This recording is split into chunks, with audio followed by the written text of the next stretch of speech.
Under the twin moons of planet Varel, the royal palace shone like glass touched by starlight. The night was filled with music and laughter.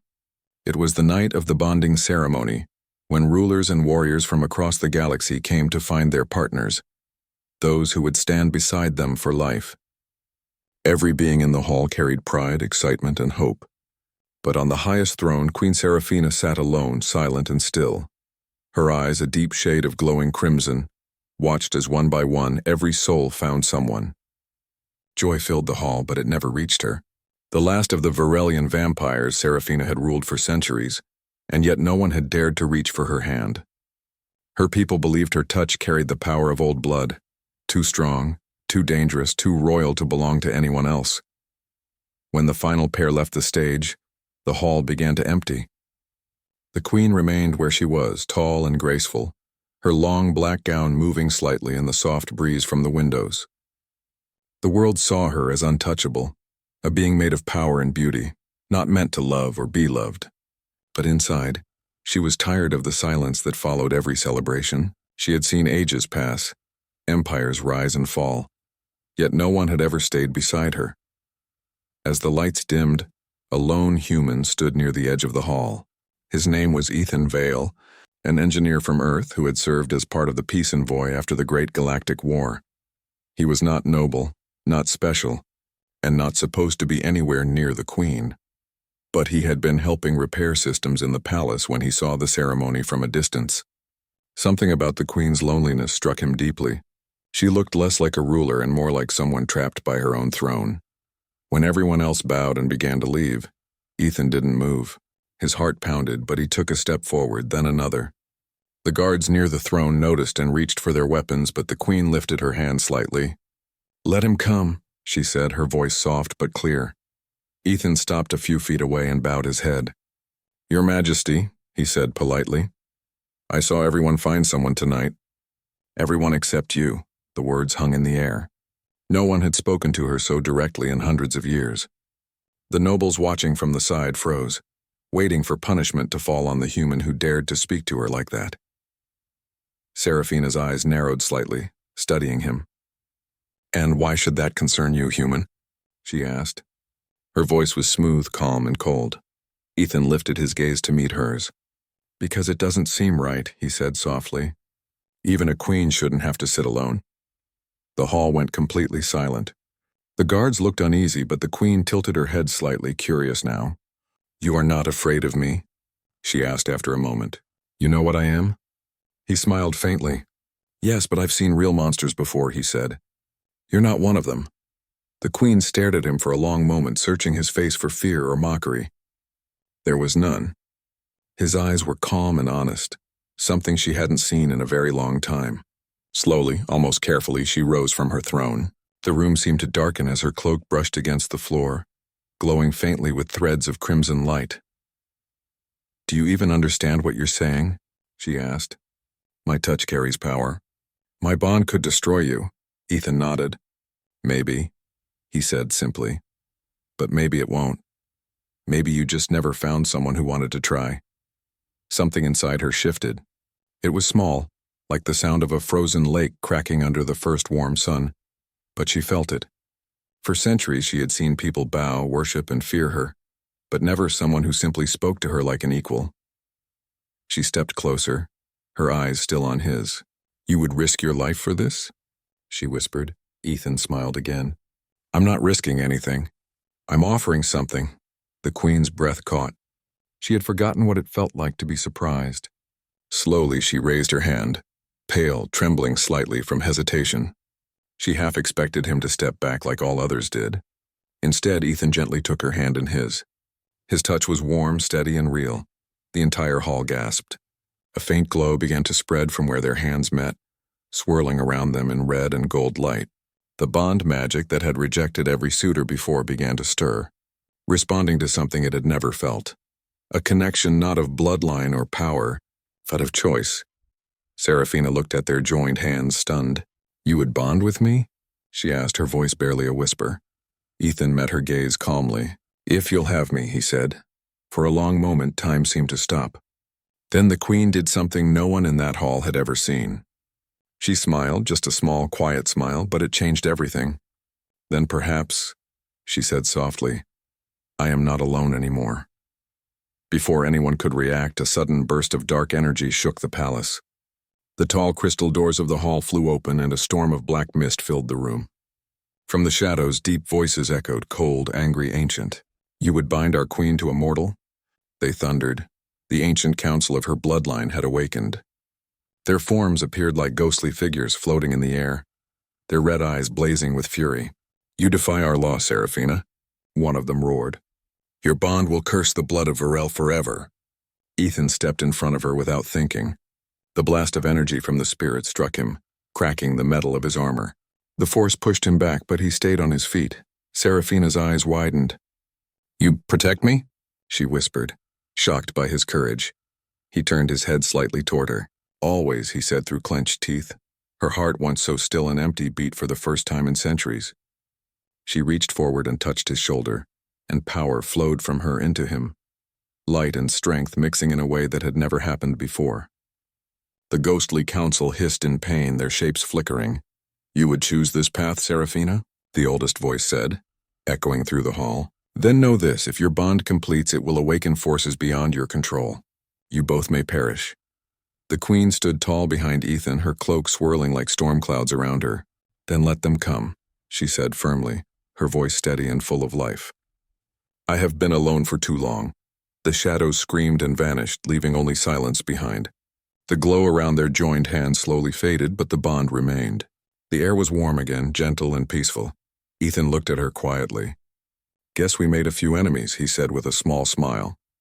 Serafina gave a faint laugh, the first sound of joy in centuries. Enemies I can face, she said softly. Loneliness I cannot. The guards bowed deeply. The nobles watched in silence, unsure what to believe.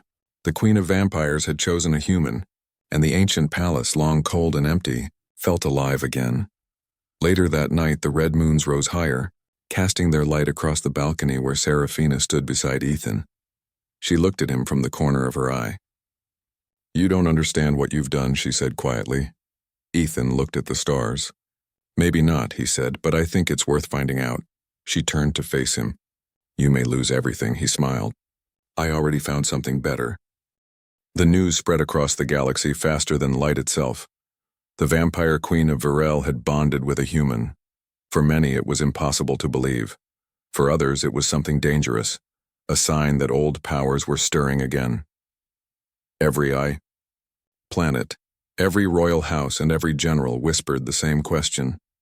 What kind of human could touch her and live? Inside the great palace, peace seemed to exist only in name. The guards whispered behind their masks. The nobles argued in secret rooms, and ancient spirits waited in the shadows. Yet in the middle of all the fear and noise, Serafina and Ethan began to share a strange kind of calm. For the first time in centuries, the queen woke to the sound of laughter. It came from the lower courtyard, where Ethan was helping the palace workers rebuild the old fountains that had stopped flowing long ago. The son of Varel could not harm her now.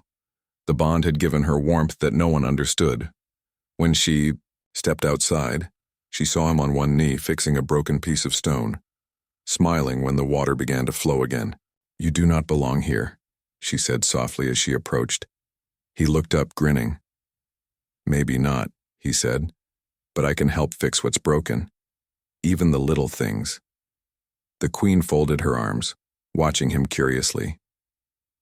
A queen does not fix fountains, she said. Maybe that's why they broke, he replied, standing up and wiping his hands. Serafina's lips twitched, almost smiling. It had been a long time since anyone had spoken to her that way, with simple honesty instead of fear. She turned to leave, but he called after her. You could try smiling, you know. It suits you. She froze for a moment, half turning toward him, her red eyes glimmering in the light. You are bold, human. I've been called worse, he said with a shrug. That night she stood on the balcony again, watching the stars. She could feel the bond between them pulsing faintly through her hand, like a heartbeat that wasn't her own. It frightened her, yet it also gave her strength she had not felt in ages. She realized she could sense where he was, even when they were apart. Somewhere below he was talking with the workers, laughing again. The sound reached her through the bond, soft and comforting. Days turned into weeks. Ethan continued to repair the palace and bring life back to forgotten places. The Queen began to spend more time walking through the gardens with him. Sometimes they talked about stars and old wars. Sometimes they walked in silence. She began to notice how his eyes lit up when he spoke about Earth, about blue skies and oceans, and he, in turn, listened when she told him stories about Varels, asked about how her people had once ruled the night sky with honor before fear and war changed everything. One evening, as they watched the twin moons rise, she asked quietly, "Do you regret it? The bond?" Ethan looked at her, his face calm. "Not for a second," he said.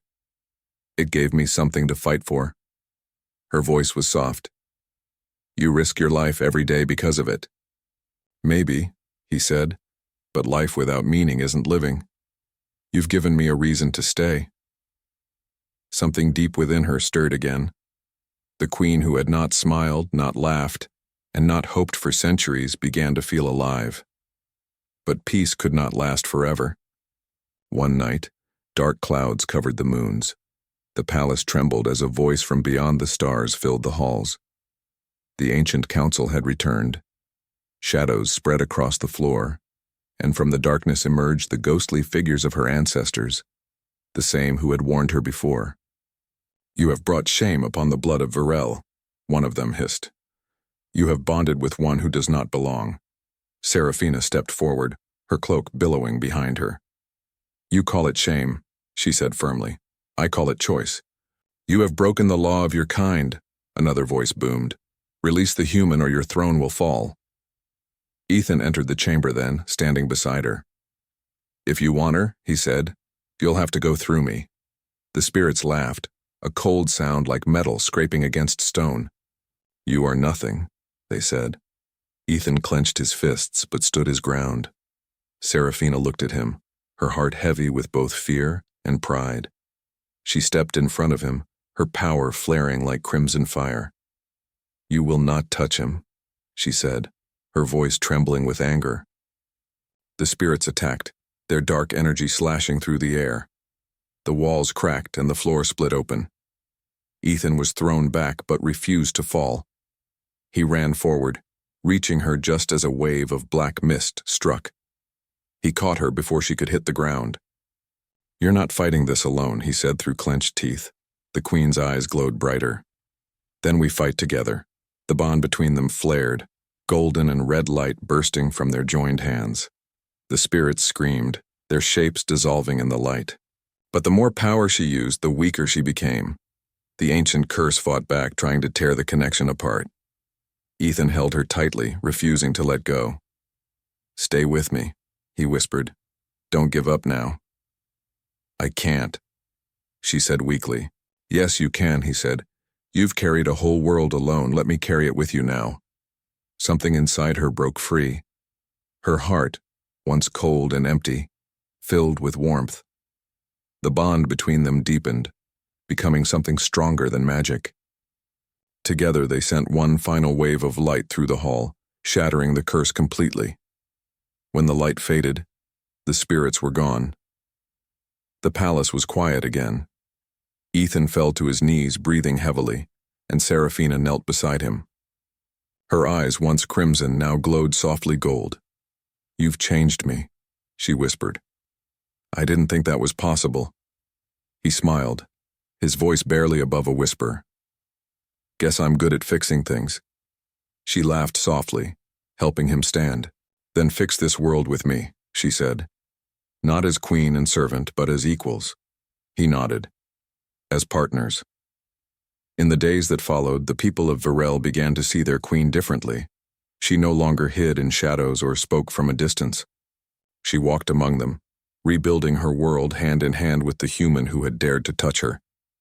The bond between them became a symbol, a story that spread across the stars.